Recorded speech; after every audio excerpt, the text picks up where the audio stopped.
te cubra con su gracia hasta 1000 generaciones, tu familia y tus hijos y los hijos de tus hijos, que te cubra con su gracia hasta 1000 generaciones, tu familia y tus hijos y los hijos de tus hijos, que te cubra con su gracia hasta 1000 generaciones, tu familia y tus hijos y los hijos de tus hijos, que te cubra con su gracia hasta 1000 generaciones. Señor les bendiga, ¿cómo están? Bienvenidos sean cada uno de ustedes. ¿Por qué no nos ponemos de pie y alabamos al Señor esta mañana? El salmista allá en el Salmo 84:10 decía: mejor es un día en la casa de Dios que 1000 fuera de ella. Y usted ha escogido, ha tomado una buena decisión de venir esta mañana, de congregarnos, de alabar a Dios juntos y de adorarle por quien es Él. Así es que cantemos al Señor, la casa de Dios.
Y Jesús es el sol que nos resplandece, también es el que nos gobierna y su gloria esté sobre nosotros. Amén.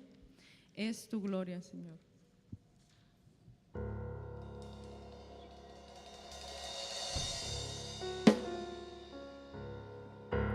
Que nada nos asombre en este mundo, sino solo el amor y las maravillas de nuestro Señor. Alabémosle con todo nuestro corazón.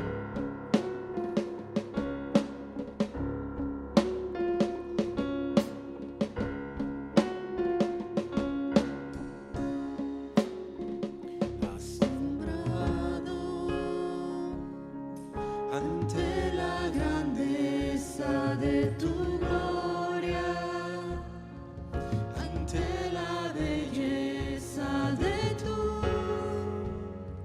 majestad, me acerco a tu trono, sin palabras que puedan describir tu pureza, consumido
Si Cristo es mi consuelo y mi amigo siempre fiel, ¿cómo podemos estar tristes? Alabémoslo con gozo y alegría como un cuerpo en Cristo.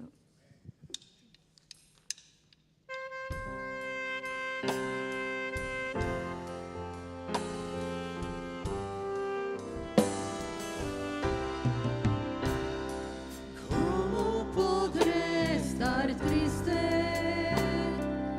¿Cómo entre sombras y cómo sentirme solo y en el dolor vivir?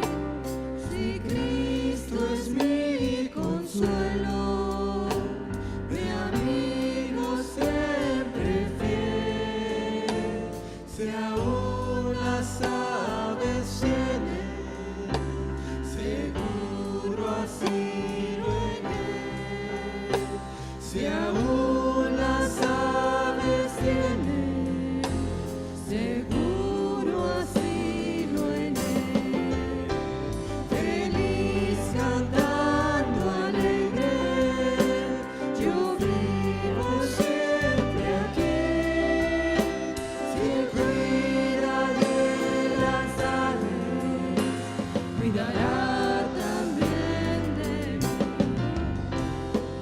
Nunca te desalientes, oigo al Señor decir, y en su palabra fiado, hago al dolor huir. A Cristo paso a paso, yo sigo sin cesar, y todas sus bondades me da sin limitar, y todas sus bondades me dan de dar.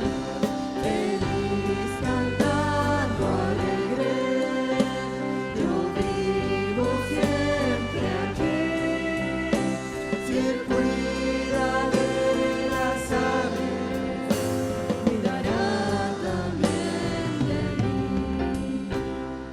Siempre que soy tentado, o si en la prueba estoy, más cerca del camino y protegido estoy.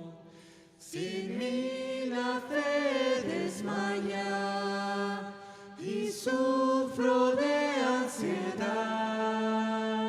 Tan solo Él me levanta, me da seguridad. Tan solo Él me levanta, me da seguridad. Feliz cantando alegre, yo vivo siempre aquí, si él cuida de las aves, cuidará también de mí. Feliz cantando alegre, yo vivo siempre aquí, si él cuida de las aves, cuidará también de mí.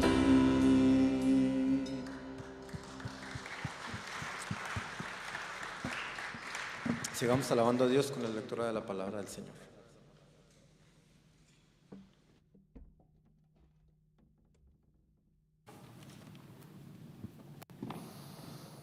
Amén. Gracias, mis hermanos, por dirigirnos en esta hermosa alabanza. Vamos a continuar alabando y adorando a nuestro Señor Jesucristo. Y ahora vamos a leer como congregación la palabra y orar juntos. Les invito a abrir sus Biblias en Juan, capítulo 4. Y vamos a estar leyendo de los versos 20 hasta el 24. Juan, capítulo 4, de los versos 20 al 24.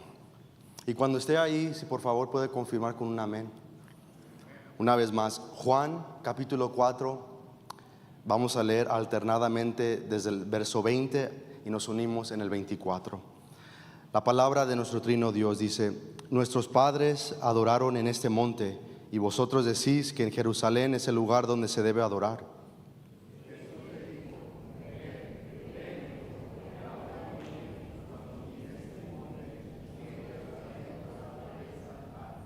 Vosotros adoráis lo que no sabéis, nosotros adoramos lo que sabemos, porque la salvación viene de los judíos.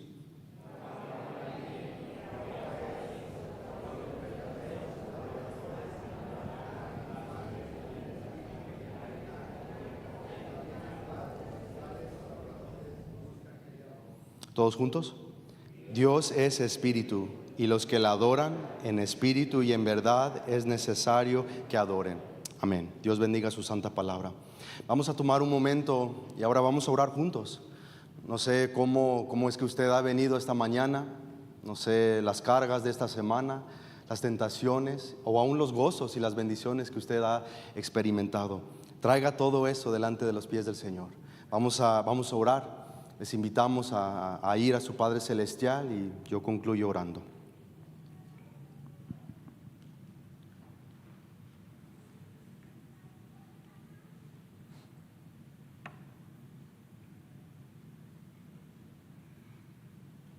Amén y amén. Bueno, hermanos, pueden tomar asiento por un momento.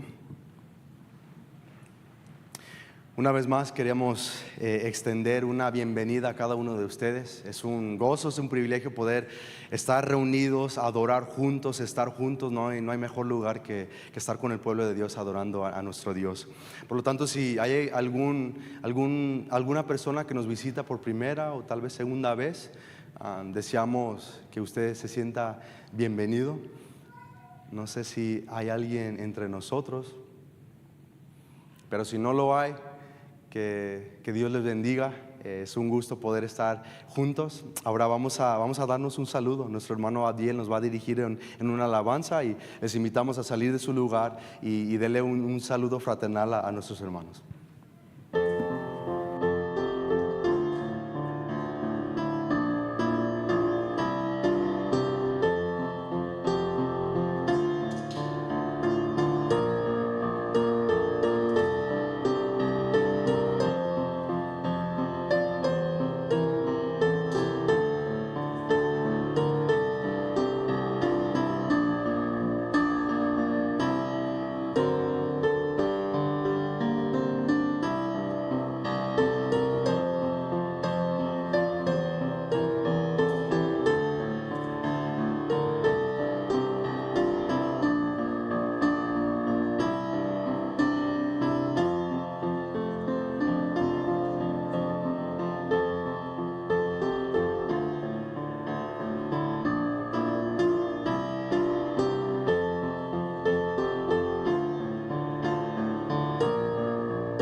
Está bien cuando nos pasamos del tiempo saludando a la familia porque no nos hemos visto. Bueno, vamos a continuar adorando a nuestro Señor. Ahora lo vamos a hacer por medio de nuestros diezmos y ofrendas y uno de nuestros hermanos nos va a guiar. Oremos, hermanos. Padre, agradecidos estamos contigo, Señor, porque tenemos un Dios verdadero, un Dios santo, santo, santo, Señor, que merece toda la gloria y toda la honra, Señor. Qué hermoso es, Señor, estar aquí tu pueblo reunido, Señor, con un solo propósito, Señor, el servirte, Señor, el alabarte, Señor, porque solo tú te lo mereces, Padre. Y te damos la gloria y la honra, Señor, te damos gracias porque estamos aquí, Señor, y te damos la la honra, Señor, porque todo lo que tú nos das, Señor, sabemos que proviene de ti, Señor. Tú nos das las fuerzas, nos das el trabajo, Señor, nos das todo lo que necesitamos para el diario vivir, Señor, y te damos las gracias, Señor. Asimismo te pedimos, Señor, que estés con aquel, Señor, que está en necesidad, Señor, aquel que necesita de provisión, Señor. Sigue obrando, Señor, en tu pueblo, Padre, y te pedimos por estos diezmos y ofrendas, Señor, que se van a levantar, que sean usadas, Señor, para el engrandecimiento de tu reino, Señor. Alabado seas en nombre de Cristo Jesús. Amén.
hermosos momentos es nuestro Señor Jesucristo, ¿eh? Él es un buen amigo. Y dicen allá afuera que ya no quedan buenos amigos, pero miren, este himno, el 409, nos habla de nuestro gran amigo Jesucristo.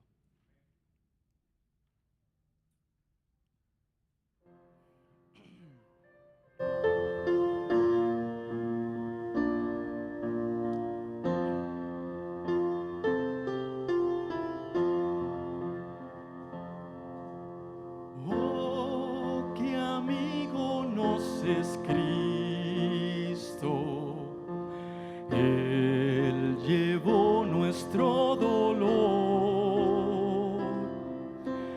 y nos manda que llevemos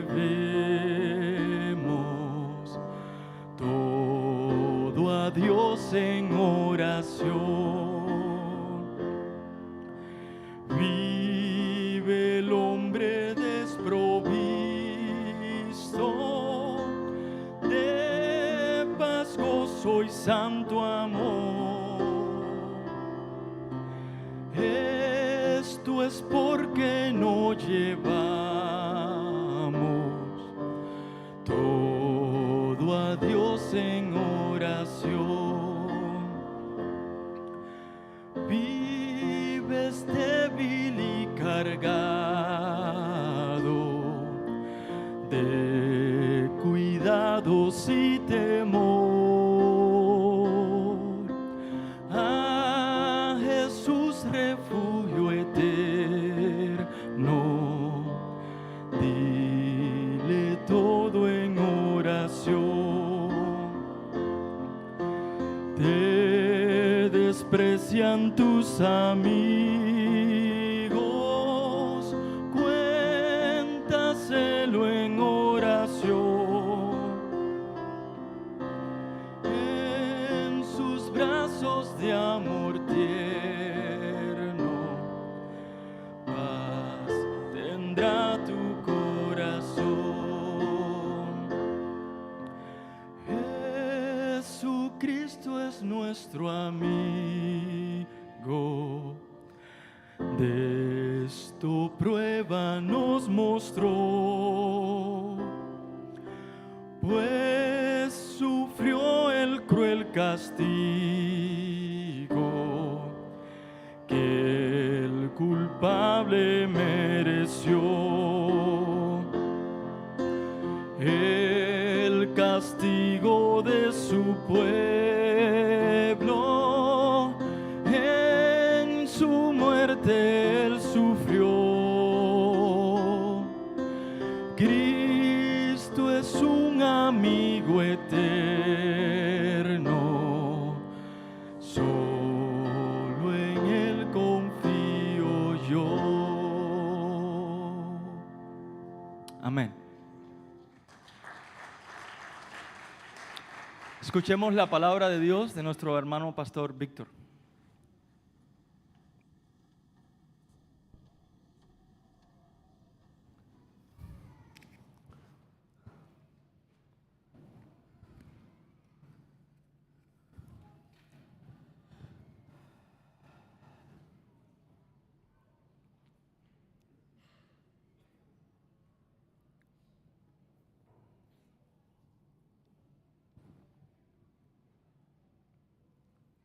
Buenos días, hermanos. Señor les bendiga. Abramos nuestra Biblia en el Evangelio de Juan, capítulo 4. Y quisiera que pensáramos en todo este capítulo en las siguientes semanas a partir de hoy. Sabe que el Evangelio de Juan es poco diferente a los otros evangelios. Mateo, Marcos y Lucas tratan de narrar la vida de Jesucristo desde su inicio físico en la tierra y van cronológicamente siguiendo sus pisadas hasta el día de su resurrección.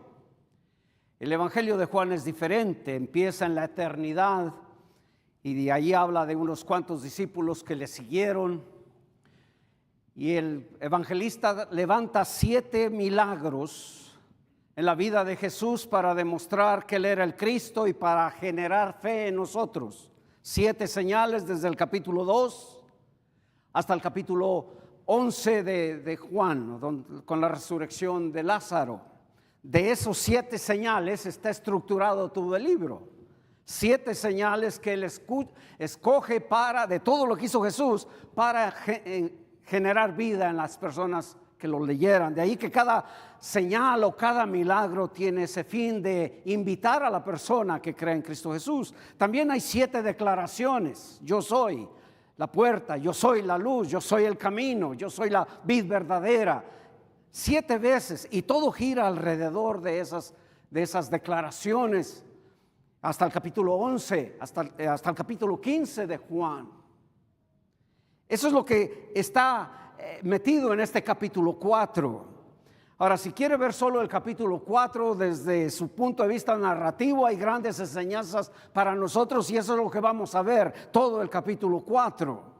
Pero también hay 4 personajes allí en el capítulo 4 que bien podemos estudiarlo desde estos 4 personajes que hay allí: la mujer samaritana, los discípulos de Jesús, y también los samaritanos que vienen, y el noble del rey, o sea, un funcionario del rey. Y estas 4 personalidades junto con Jesús tienen mucha enseñanza para nosotros, pero no vamos a tocarlo desde ese punto de vista. Vamos a tratar de hablar de toda la narración del capítulo 4 y aprender. Ahora, yo en lo personal creo que la idea central de este capítulo es el verso 20 al 24, que es la adoración que Dios aprueba. Pero necesitamos iniciar en los primeros versos. Pero en sí está hablando de la adoración que Dios aprueba, y es interesante que todo el capítulo 4 narra la división que había en el pueblo de Israel. Cuando vamos a adorar a Dios, hermanos, una adoración que Dios aprueba, tenemos que venir reconciliados con el primero y reconciliados unos con otros, si no, Dios no va a aceptar nuestra adoración. Eso es lo que vemos en todo este capítulo, y en su momento vamos a llegar al verso 20 en adelante, que dicho sea de paso, del verso 20 al 24, 11 veces en sus distintas formas gramaticales se repite la palabra adorar, adoraron, adoradores. De allí que es enfático todo este capítulo sobre la adoración que Dios aprueba. Piensa en eso conforme hablamos de todo el capítulo. Pero hoy nos vamos a concentrar en los primeros 6 versos. Ahora déjenme le pongo más o menos en contexto el capítulo 4. El capítulo 1, el evangelista se remonta hasta la eternidad y dice que Cristo era Dios allá en el principio de todas las cosas.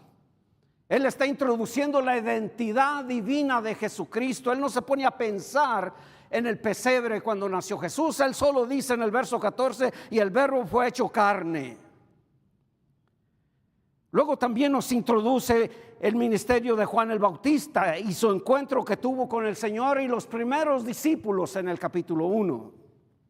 Y en el capítulo 2, Jesús baja de Jerusalén a Galilea y tiene este milagro de las bodas de Caná de Galilea, donde Él muestra su gloria y sus discípulos creen en Él.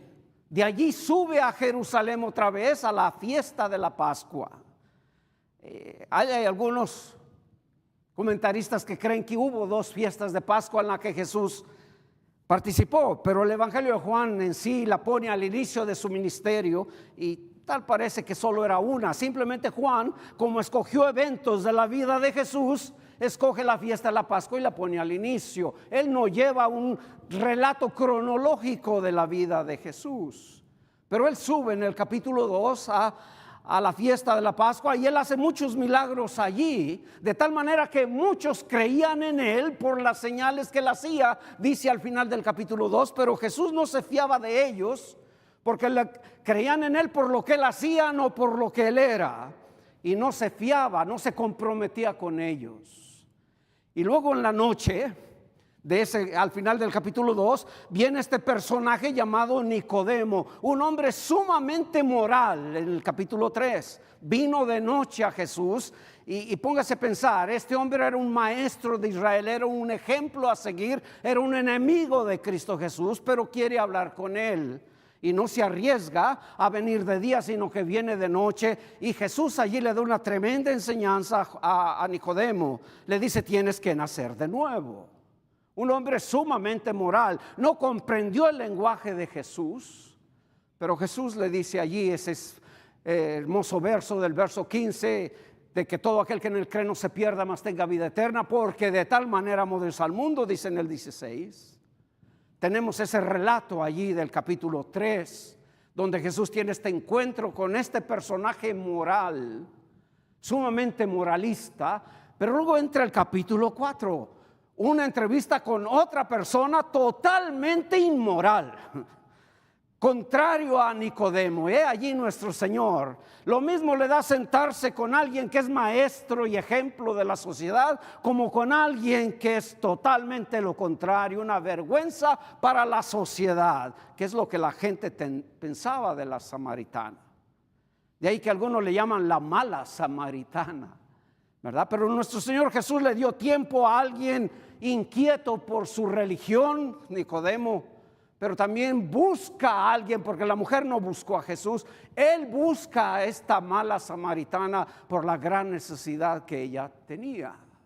Y es allí donde yo quisiera iniciar con el capítulo 4. Verso 1 dice: cuando pues el Señor entendió que los fariseos habían oído decir: Jesús hace y bautiza más discípulos que Juan, entre paréntesis dice: aunque Jesús no bautizaba sino sus discípulos. Y eso se comprueba en el capítulo 3, verso 22, verso 26.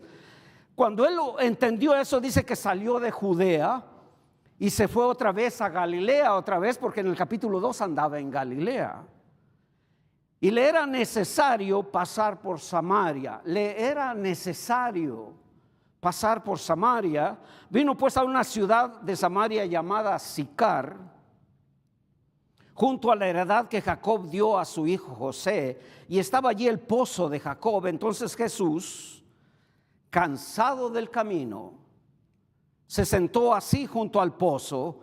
Era como la hora sexta, o sea, al mediodía. Los judíos tenían su día de 6 de la mañana a 6 de la tarde, por lo tanto la hora sexta era el mediodía, cuando más calor había y cuando más sed se podría sentir.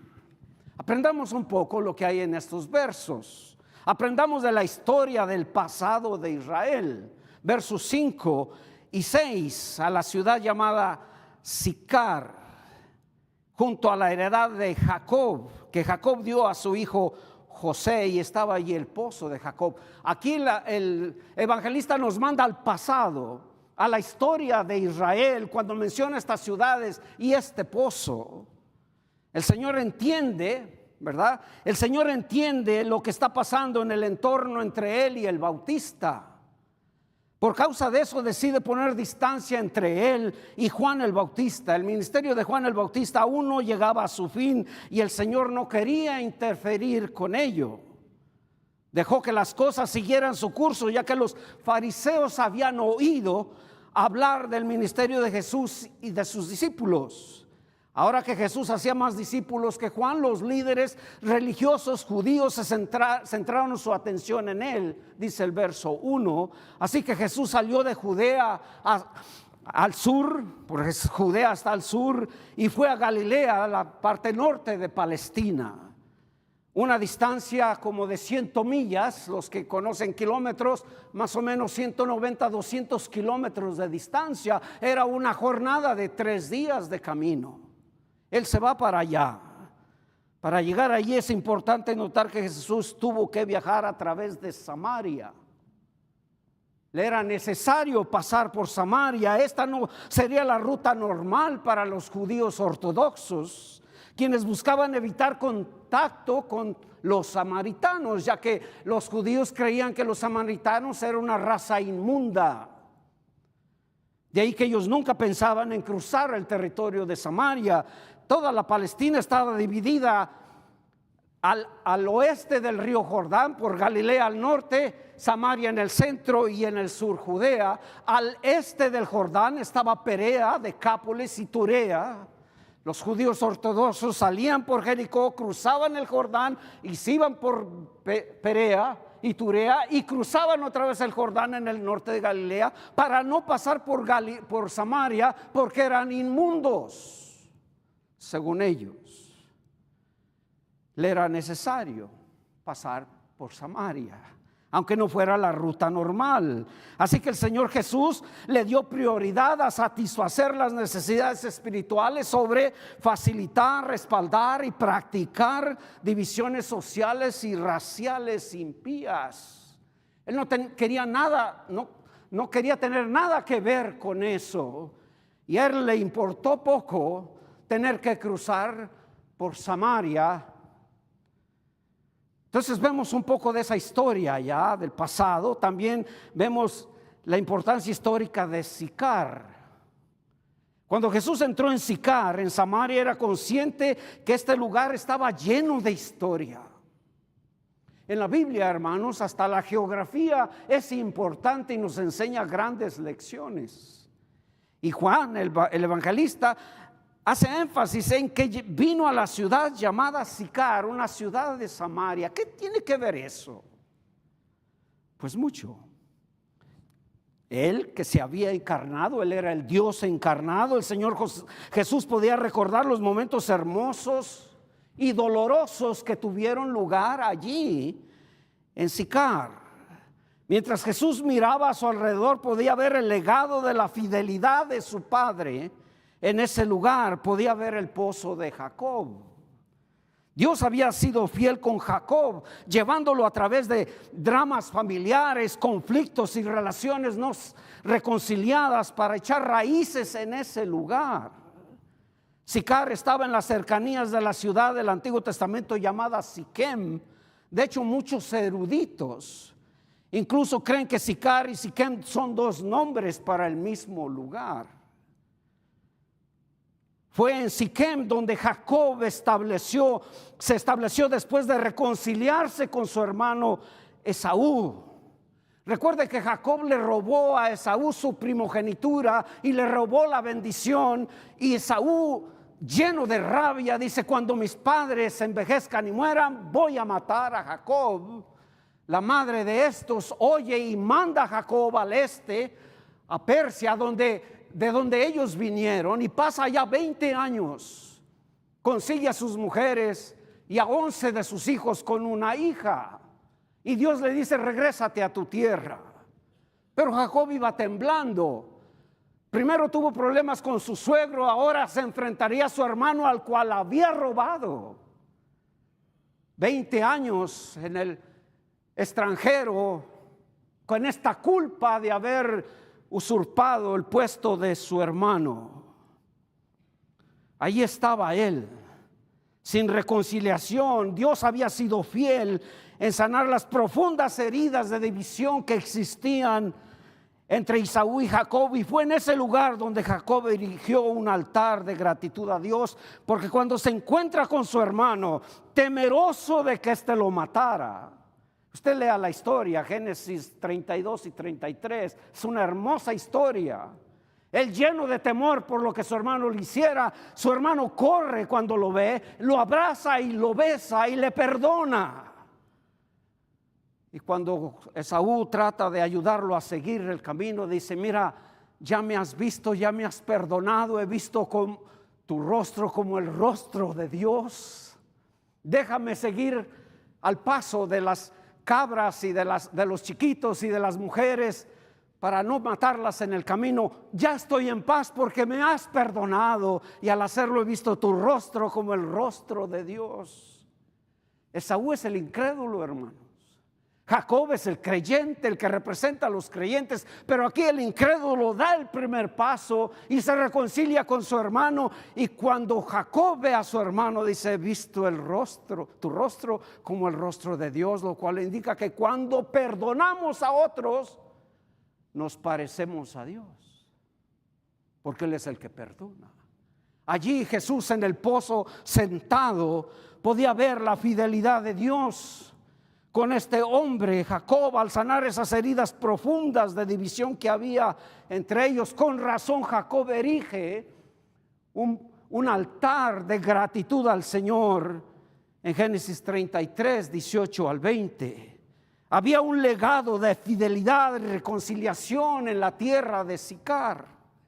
Jesús también podía recordar una historia profunda de división con raíces en Sicar.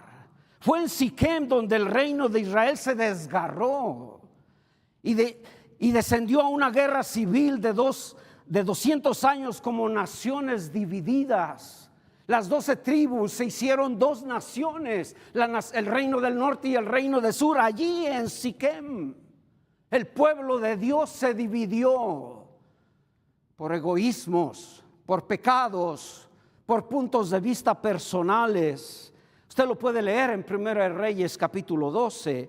Jesús podía ver cómo la división, el odio, el desprecio habían supurado durante siglos y cómo incluso había afectado la forma en que sus propios discípulos veían la ciudad como esta. Hay un relato interesante en Lucas capítulo 9 cuando Jesús va hacia Jerusalén, pasa por Samaria, y cuando los samaritanos vieron que Jesús iba hacia Jerusalén, no le dieron la bienvenida, no le ofrecieron de sus recursos, y dicen unos de sus apóstoles: ¿quieres que descendamos fuego del cielo como lo hizo Elías para acabar con ellos? Ese era el odio que tenían. Pero aquí tal parece que ellos están cambiando, porque ya van a buscar comida entre los samaritanos mientras Jesús está en el pozo. Ya sus discípulos empezaban a cambiar sus puntos de vista. Sabe que el pozo en sí no se menciona en el Antiguo Testamento, pero la propiedad que Jacob compró se la había dado a su hijo José y estaba en Siquem, según Génesis 33. Josué 24, Josué ya anciano llama al pueblo y les da las últimas instrucciones. En Josué 24 es ahí donde tenemos esa frase hermosa de: escojan a quién servir, pero mi casa y yo serviremos al Señor. Allí en Siquem, Josué se despide del pueblo y tenemos esa frase hermosa. Y Jesús se sienta allí a descansar porque estaba agotado del viaje, dice el verso 6. Cansado del camino. A veces cantamos un canto aquí: cansado del camino, como que si nosotros estamos así. Mentira, no estamos cansados del camino. Jesús sí lo estuvo. Los judíos no apreciaban a los samaritanos, considerándolos una raza impura. Eran una mezcla de 5 naciones, según 2 Reyes 17:24. Y originalmente el nombre Samaria se aplicaba a la capital del reino del norte de Israel, que fue fundada por el rey Omri, según 1 Reyes 16. Pero finalmente todo el reino del norte fue referido con ese nombre. Cuando los asirios lo conquistaron, deportaron a muchos israelitas, pero dejaron a otros en la tierra, porque no puede haber una deportación masiva, total, absoluta. Luego los asirios asentaron allá otros pueblos conquistados, quienes se casaron con los israelitas restantes. Y esa mezcla de pueblos también implicó la adoración de dioses falsos. Lo puede leer en 2 Reyes 17. Los samaritanos de los días de Jesús eran los descendientes, un pueblo de ascendencia mixta y prácticas religiosas que habían juntado en sí, que eran contrarias unas a otras, pero como vivían allí, las juntaron, y es lo que le llaman doctrinas sincréticas, o sea, acumuladas una con la otra. Por lo tanto, los judíos los despreciaban. Eran inmundos, era una raza híbrida que nada tenían que ver con los judíos. Israel fue cautivado y se mezcló con los pueblos vecinos. También Judea fue cautivada, pero se mantuvo pura. No fue mezclada con los pueblos vecinos. Notemos que Juan también enfatiza la plena divinidad del Señor Jesús. En el capítulo 1, verso 1 dice: en el principio era el verbo, y el verbo era con Dios, y el verbo era Dios. En el principio era con Dios, dice Juan 1, 1 y 2. Pero aquí también tenemos su plena humanidad.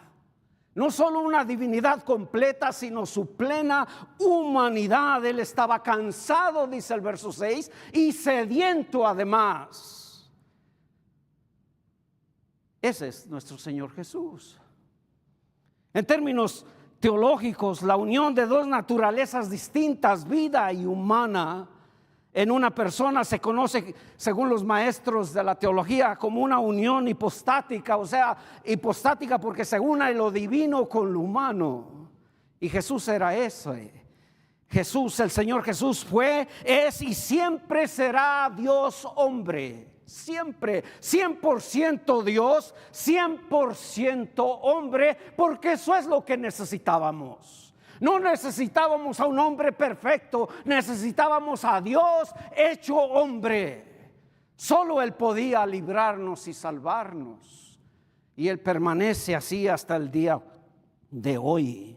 Es imposible que un hombre sea Dios, pero es posible que Dios se haga hombre y se hizo en la persona de Jesucristo. 100% Dios, 100% hombre, y también Pablo lo creía así. Lo escribe en Filipenses 2, versos 6 al 11. También es importante notar que el pozo de Jacob representa un terreno común, ya que tanto judíos como samaritanos reverenciaban a Jacob. Jesús se sienta cansado y agotado del camino y sediento en un lugar que era respetado tanto por los odiados samaritanos como por los judíos. Se sienta en lo común, se pone en un punto donde era importante para ambos. Ambos estaban divididos, ambos adoraban al Señor de diferentes maneras, ambos tenían un monte donde orar, los judíos, y los samaritanos tenían el monte Gerizim, porque los judíos los despreciaron de tal manera que hubo un líder samaritano que creó un templo similar en el monte Gerizim. Por lo tanto, parte de la raza israelita adoraba a Dios en un monte junto con otros ídolos, pero los judíos adoraban en este monte. Jesús se sienta en medio tratando de llevar a ambos pueblos a la adoración verdadera que Dios aprueba. Porque si vamos a acercarnos a adorar a Dios, hermanos, tenemos que estar reconciliados. Dios no acepta ninguna otra adoración. Jesús, sabiendo eso, se sienta allí en la parte común. ¿Sabe que lo común que tenemos nos ayuda a estar bien unos con otros? Lo que es esencial nos debe de mantener unidos, y lo que no es esencial debe de darnos la libertad. Pero tenemos que concentrarnos en aquello que tenemos en común. Y eso es lo que Jesús está haciendo aquí, al sentarse en Sicar, en el pozo de Jacob. Creo que eso es lo que está en los primeros 6 versos, aprendiendo de la historia del pasado. ¿Y de qué me sirve? Bueno, tratemos de aplicarlo a nuestro diario vivir, aquí y ahora. Porque al acercarnos a la Biblia, como dijera un predicador que ya está en la presencia del Señor del siglo pasado, que murió apenas unos cuantos años, dice que hay que siempre poner un pie en el pasado, ir a la historia de la Biblia, y luego poner un pie en el presente para que ésta se aplique a mi diario vivir. De nada sirve hablar de un pasaje y no aplicarlo a mi diario vivir. Bueno, tratemos con la ayuda del Señor aplicarlo a nuestro diario vivir. Las verdades del pasado a nuestra situación presente. Apliquemos esas verdades. Y están en los primeros 6 versos. Primero, debemos esforzarnos por evitar cualquier sentimiento o actitud de competencia, rivalidad o división entre la iglesia. Jesús estaba al tanto de que los judíos pensaban que él era mejor que el Bautista y que bautizaba más personas que el Bautista. Por lo tanto, él pone distancia. Él no quiere litigios con eso, se separa, se aparta. Él no quiere entrar en broncas con el ministerio del Bautista. Él lo conocía y lo envió adelante de él. Los judíos no. Siempre alguien va a provocarte para que te dividas con otros. Jesús puso la distancia. Nosotros a veces tenemos un espíritu competitivo y no está mal tenerlo, pero no podemos competir unos con otros porque somos iguales. Dios pagó el mismo precio por nosotros y ante los ojos de Dios todos estamos en el mismo nivel. Por lo tanto, no hay que competir entre nosotros porque somos hermanos. que Él me dio una capacidad, a mí te dio otra a ti. Es cuestión de Él, no es cuestión tuya o mía. Así como Dios le dio el ministerio al Bautista, se lo dio al Señor Jesús. Por lo tanto, no hay que crear una competencia entre ambos. Al menos yo no tengo el tiempo de estar compitiendo con nadie. Sé quién soy y lo que puedo hacer, y también sé lo que son otros y lo que pueden hacer. Por lo tanto, mantengámonos esforzándonos en evitar toda competencia entre nosotros. Hay que ser competitivos, pero no competir entre nosotros. Hay que ser competentes para el trabajo que el Señor nos da, pero nunca para competir y ser rivales y crear una división dentro de nosotros o de nuestra iglesia. Entonces Jesús, al estar al tanto, se distanció de cualquier situación comprometedora. Sigamos el ejemplo del Señor Jesús, dice en el verso 3. Tengamos presente que siempre habrá personas con actitudes farisaicas entre nosotros, a los cuales siempre será necesario confrontar y evitar. Estos fariseos tenían como fin crear rivalidad entre Jesús y el Bautista. En otra ocasión se vinieron y crearon una discusión entre los discípulos del Bautista, sus discípulos fariseos y los discípulos de Jesús. Así son los fariseos, siempre legalistas hasta el todo. Y aquí hay legalistas, hermanos. Hay hombres y mujeres legalistas en nuestra iglesia. Tenga cuidado con ellos, porque con la intención o sin la intención lo van a poner a ser rival de los demás. Jesús no hizo eso y nos deja el ejemplo a seguir. Esforcémonos por evitar cualquier sentimiento o actitud de competencia, rivalidad y división dentro de nuestra iglesia. Segundo, tengamos presente que lo espiritual siempre toma precedencia sobre lo personal y lo social, dice el verso 4. Le era necesario pasar por Samaria.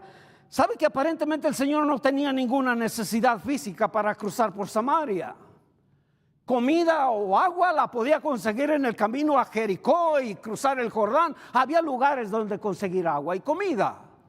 De allí que no tenía realmente una necesidad física que lo obligara a pasar por Samaria, al menos que él tuviera una hora, un día y una hora para llegar a Galilea. Era más recto el camino por Samaria. Pero no hay eso, no lo tenemos, es pura suposición. Entonces, ¿qué está pasando aquí? Lo que sí había era una necesidad espiritual de esta mala samaritana, y él, que todo lo sabe y todo lo conoce, él podría vislumbrar a aquella mujer que necesitaba desesperadamente la obra de Dios en su vida. Yo no veo otra necesidad por la que él tenía que irse por Samaria, más que la necesidad de esta mala samaritana.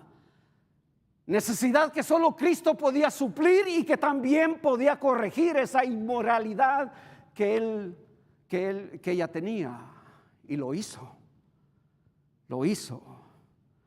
Además de este encuentro con esta mala mujer, el Señor compartió una de sus más grandes enseñanzas en cuanto a su ministerio y de cómo nosotros debemos de hacerlo. Dios mediante, las siguientes semanas aprenderemos todas las barreras que Jesús tuvo que hacer a un lado para ministrarle a esta mujer. Barreras que nosotros las tenemos levantadas y que no le podemos servir a los demás.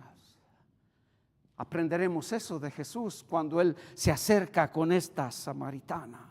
Pero Él puso lo espiritual primero sobre lo social y sobre lo personal. Cuando tú te preocupas más por tu persona y por tu estatus social ante los demás, vas a ser negligente con las necesidades espirituales de los demás. Vas a pensar en ti, luego en ti, después en ti y finalmente en ti. Jesús hizo a un lado las barreras raciales, culturales, de sexo, de género, porque era imposible también para un judío rabino hablar con una mujer. Y él se sentó a esperar en el pozo. De ahí que hay que poner siempre lo espiritual sobre lo personal y lo social. También el Señor Jesús usa algo en común a los dos pueblos divididos por el prejuicio y el egoísmo personal para llevarlos juntos y unidos a la adoración a Dios que Él aprueba. De eso se trata en sí todo el capítulo, y llegaremos en su momento a los versos 20 al 24. Tanto judíos y samaritanos honraban el pozo de Jacob. La historia de ese lugar los unía. Eso es lo que tenían en común. Y Jesús allí se sienta. Si la relación con Dios y la adoración correcta a Él no une a personas divididas, nada lo hará. Óigalo bien. Si la relación con Dios, si mi relación con Dios, tu relación con Dios y la adoración correcta que a Él se le debe, no une a personas divididas por cualquier causa, aquí y ahora, nada nos va a unir. Nada.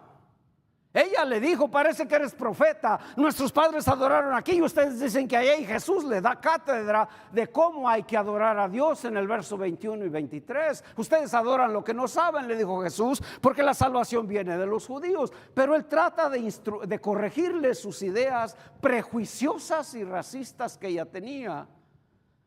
Y también la de los discípulos, o nosotros que estamos viendo esto. Hemos de venir a adorar a Dios como Él quiere que vengamos a Él, hermanos. No podemos acercarnos a Dios a adorarlo a mi manera, como yo me sienta, como yo estoy, y qué importa lo que los demás sienten o piensan de mí. No es correcto, porque Mateo dice que si vienes al altar y sabes que tu hermano o tu hermana tiene algo contra ti, deja tu ofrenda, o sea, para de adorar a Dios y ve y reconcíliate con tu hermano primero. De ahí que Dios no acepta la adoración de una persona que está enemistada con su hermano o con su hermana. A propósito, ¿estás bien con los demás? ¿Hay alguien aquí con el que no te hablas y que difícilmente le saludas? Dios no acepta tu adoración, porque para Él es una adoración de labios, porque lo sabes hacer, pero Él no la acepta porque no es de corazón. No es de corazón, ni nuestros cantos, ni nuestros diezmos, ni nuestras palabras de adoración Dios acepta cuando tienes en tu corazón rencor o resentimiento hacia alguien. Por eso el Señor usa este punto común para llevar juntos, unidos a estos dos pueblos, a la adoración. También aquí en este párrafo aprendemos a conocer un poco más a nuestro Señor y Salvador. Aquí tenemos la realidad de su humanidad. Juan nos presenta a uno que sabía lo que era estar agotado y tener que seguir adelante. Nuestro Señor Jesús dice que en su humanidad se identificó con nosotros en todo, menos en el pecado, pero fue tentado con pecar, aunque no podía pecar. Pero se identificó tanto con nosotros que podemos venir a Él. Aun cuando caemos, Él tiene compasión de nosotros porque Él resistió la tentación al máximo. Él puede acercarse a nosotros y decirnos, yo te entiendo, yo sé lo difícil que es, yo la resistí hasta el final. Nosotros nunca sabremos qué tan fuerte es el pecado cuando somos tentados porque caemos en Él. Él lo resistió hasta el final. Y nunca pecó porque no podía pecar tampoco, era Dios. Él se compadece de ti, Él se identifica contigo en tu agotamiento, en aquello que no te satisface, aun cuando eres tentado, cuando caes. Él se identifica contigo porque era el Dios hombre. Y tenía que ser divino para podernos ayudar, porque ningún hombre nos puede ayudar en nuestra desgracia espiritual. Tenía que ser Dios y hombre. Él es nuestro Señor, Él es nuestro Salvador, el Salvador sediento y cansado está a favor de nosotros. De ahí que aquí tenemos un testimonio de su verdadera humanidad, la humanidad de nuestro Señor Jesús en su sed espiritual por la salvación de la mujer. No debemos de perder de vista su sed natural.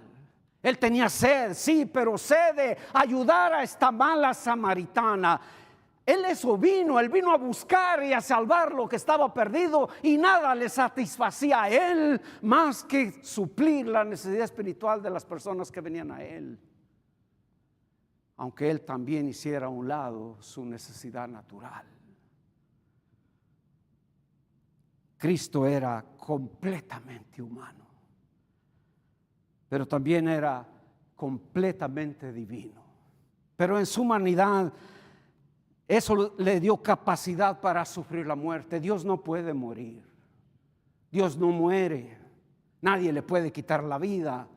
Pero tenía que hacerse como nosotros para poder sufrir la muerte por nosotros, porque era necesario que Él muriera para rescatarnos. Ningún ser humano podía salvarnos. Tenía que ser Dios y hombre para poderlo hacer.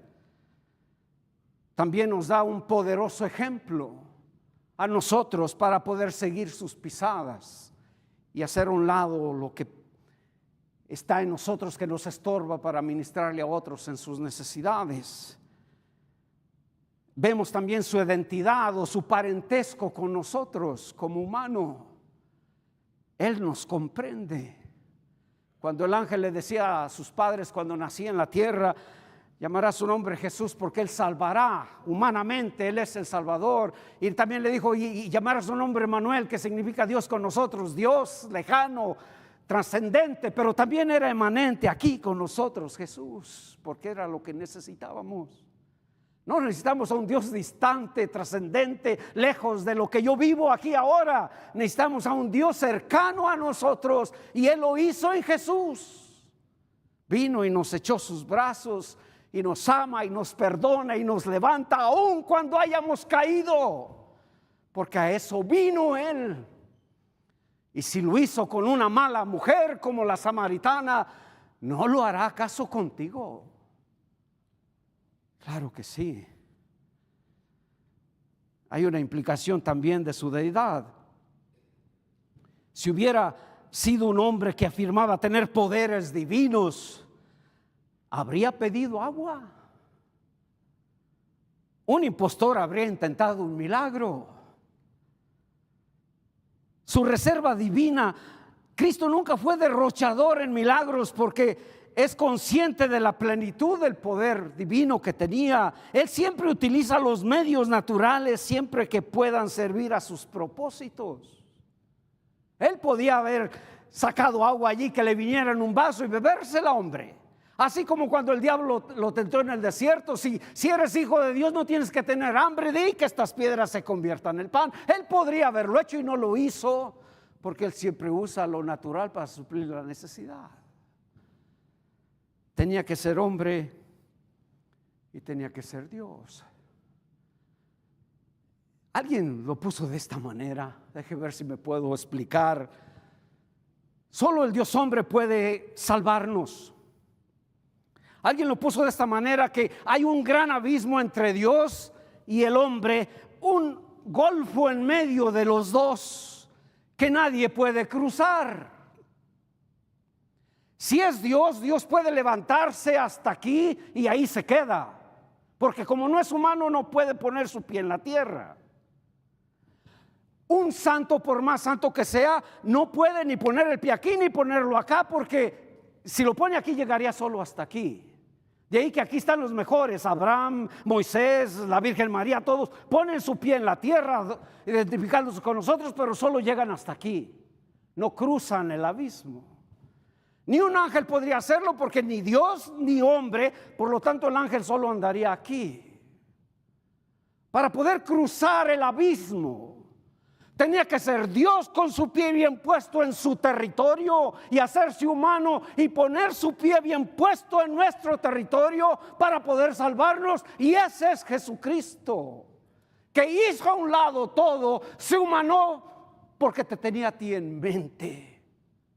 Ve cuán amado eres por el Señor, que Él dio un paso de la eternidad al tiempo y al espacio porque te tenía a ti en su mente. Wow, qué gran ejemplo nos deja Él de salir de nuestro entorno y poder acercarnos a otros que necesitan de una palabra de esperanza. ¿Cómo no amar a Jesús cuando quedó para toda la eternidad Dios y hombre, y aún con sus huellas en las manos que muestran su gran amor por mí y por ti? Él dio un paso de la eternidad al tiempo y se limitó porque tenía en su mente. ¿Qué vas a hacer con toda esta información? ¿Vas a seguir lastimándote por lo miserable que eres y vives y cómo otros te tratan? ¿O harás a un lado todo lo que te aqueja, todo lo que te estorba y podrás buscar al Señor, que lo mismo le dio a hablar con un moralista como Nicodemo o con una mala mujer como la samaritana, porque Él es el único que te puede ayudar? Recuerda, Él no vino a juzgarte, Él vino a salvarte. Y si tú le rechazas, pues por supuesto que te va a condenar, no solo a juzgar. Pero hoy puede ser tu Salvador. Hoy puede ser tu Señor. Recapitulando todo lo que hemos visto y hablado, evitemos cualquier situación de competencia y división entre nosotros. Sigamos el ejemplo de Jesús. Si es necesario que te distancies por alguien que te provoca, hazlo, pero no caigas en sus errores. Siempre tengamos en cuenta que nuestra necesidad espiritual es más importante que nuestro físico o nuestro nivel social. Dejemos que lo que tenemos en común esencialmente predomine sobre lo que es negociable en nuestra vida. No siempre estaremos de acuerdo en todo, pero que aquello que es esencial nos una siempre, y que lo demás que no es tan esencial haya libertad entre nosotros. Como lo dijera un pensador antiguo, en lo esencial unidad, en lo no esencial libertad, pero en todas las cosas amor. Eso es lo que el Señor Jesús hizo. Conocer al Señor Jesucristo es la gran necesidad de nuestra vida, hermanos. Ser miembro de esta iglesia no salva a nadie. Haberte pasado toda tu vida en la iglesia tampoco te salva. Jesús es el único que te puede salvar, porque Él es la necesidad más grande que tiene tu alma. Jesús es la necesidad de mi ser, de mi alma. Porque somos pecadores y solo Él nos puede salvar. Nadie lo hará. Nadie lo hará, solo Jesús. Porque necesitamos vivir para Dios y solo Él nos puede ayudar, nadie más. Nadie más tiene la capacidad de salvarnos ni de santificarnos, solo Jesús. Porque necesitamos vivir el propósito por el cual Él nos creó y nos redimió. Si no vivimos el propósito por el cual Dios nos creó y nos redimió, es una tragedia en nuestra vida, es una pérdida de tiempo.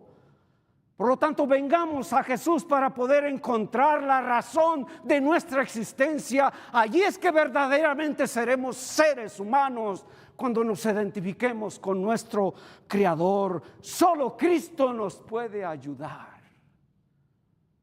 ¿Qué vas a hacer con Él? ¿Le recibirás? ¿Te someterás a Él como el Señor y Salvador de tu vida, o lo mantendrás a la orilla de tu vida para cuando tú lo necesites? Te vas a sorprender, porque cuando tú lo necesites, Él no te responderá, porque a Él se viene con fe y con arrepentimiento. ¿Seguirás igual, o allí en tu corazón le dirás: ven a mi vida, sálvame, perdóname? Él lo puede hacer. Él lo puede hacer si te arrepientes y crees, pones tu confianza totalmente en Él. Hazlo en este momento. Oremos.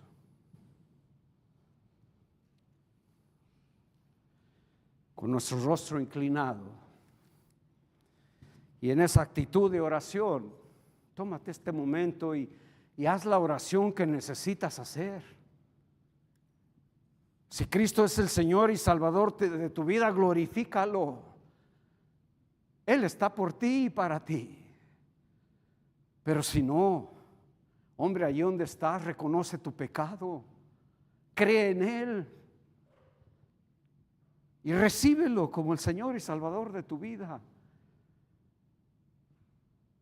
La palabra es que si confiesas con tu boca que Él es el Señor y crees en tu corazón que Dios lo levantó de los muertos porque Él murió por ti, dice que serás salvo. Pon tu fe en Cristo en este momento. Hazlo.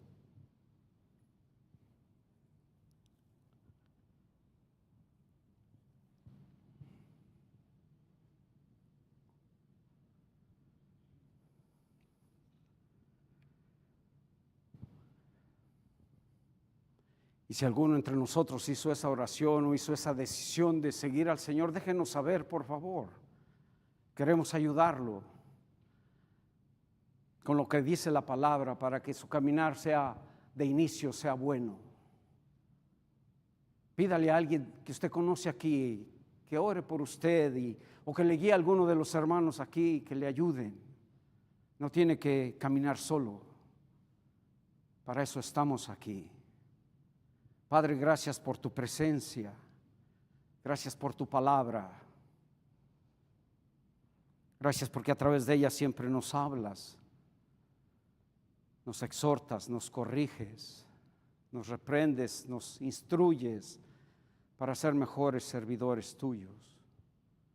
Gracias por esta historia que inicia en estos versos, esta historia de perdón, de aceptación, de abolición de prejuicios culturales y raciales.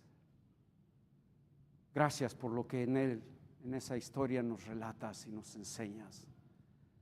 Permite que nuestra vida, Señor, se ajuste a lo que leemos y entendemos y aplicamos a nuestro diario vivir, para que también nosotros, liberados de prejuicios, podamos ser seguidores tuyos en los cuales te complazcas y aceptes nuestra adoración. Gracias, Señor, por tu presencia en medio de nosotros. Escucha nuestras oraciones y siempre, Padre, a ti sea la honra y sea la gloria. Por Cristo Jesús. Amén.